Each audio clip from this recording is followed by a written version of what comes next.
To the matter of public importance, I call the member for Maitland. Thank you, Mr. Speaker. Today I rise to speak about thyroid disorders as a matter of public importance.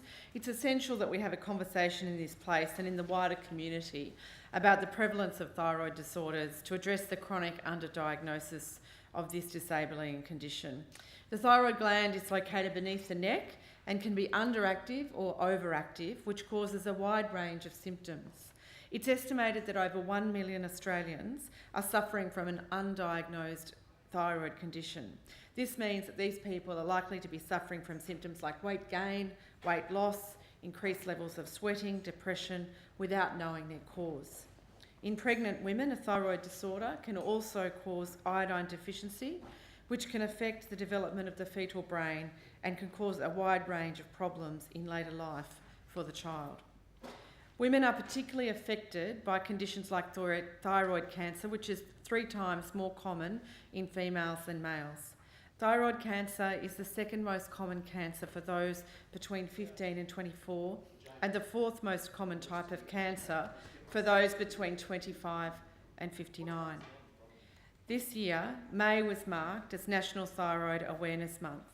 The aim of the Awareness Month was to educate and inform the wider community about the signs and symptoms of thyroid disease.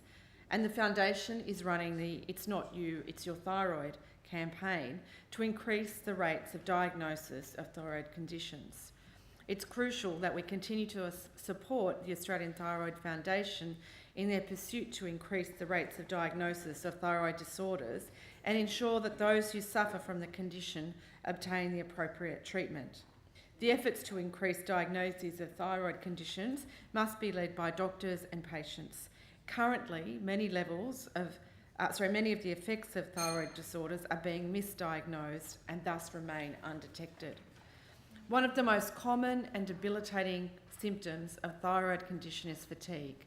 When an individual suffers from an underactive thyroid gland, they do not produce sufficient hormones and they are constantly tired. The theme, It's Not You, It's Your Thyroid, is an apt one. All of us in this place lead busy lives, and I'm very sure that we all at times feel like we are constantly tired. But like everyone else in our community, we have to stop ignoring the symptoms which could be linked to thyroid disorders and consult with our doctors to get to the root of the problem. Doctors must be more vigilant in identifying the signs and symptoms which could be caused by a thyroid disorder, and likewise we as patients must monitor our health for signs of the condition. One of the leading endocrinologists in Australia, Professor Eastman, recently outlined the complex psychological and physical symptoms that are caused by thyroid disorders. He said, "There's a very low understanding about the psychosocial impacts on patients of living with overactive and underactive thyroids or thyroid cancers, which often leads to an over-reliance on the results of function tests as alone." I'd like to recognise Dr. Eastman in this place as someone who has made a great contribution to this nation and the wider region with his advocacy concerning thyroid disorders. His work has taken him extensively through Asia, in China, Tibet, Indonesia, Vietnam and Laos to reduce the rate of thyroid-related conditions on the continent. His efforts in rural China led to him being dubbed the man who saved millions of brains. He is particularly concerned about the effect of iodine deficiency caused by thyroid disorders and what that impact is on the development of Australians and particularly Indigenous Australian children. And I know, Mr. Speaker, from my time growing up in a community where the nearest coast was 3 hours drive away, there was not a big level of salt and in the iodine, and that was obviously a real concern for us. And my mother, who had grown up on the South Australian coast, was constantly giving us iodised salt to try and help us with that.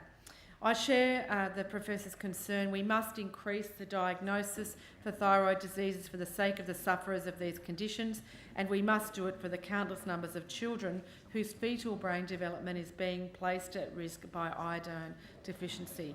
Like Dr. Eastman, we in this place have a responsibility to lead the public debate and use our positions of prominence in the community to highlight causes that are not adequately being championed. I hope that all of us in this place will take action this month to increase the rates of thyroid condition diagnoses in our electorate. Thank you.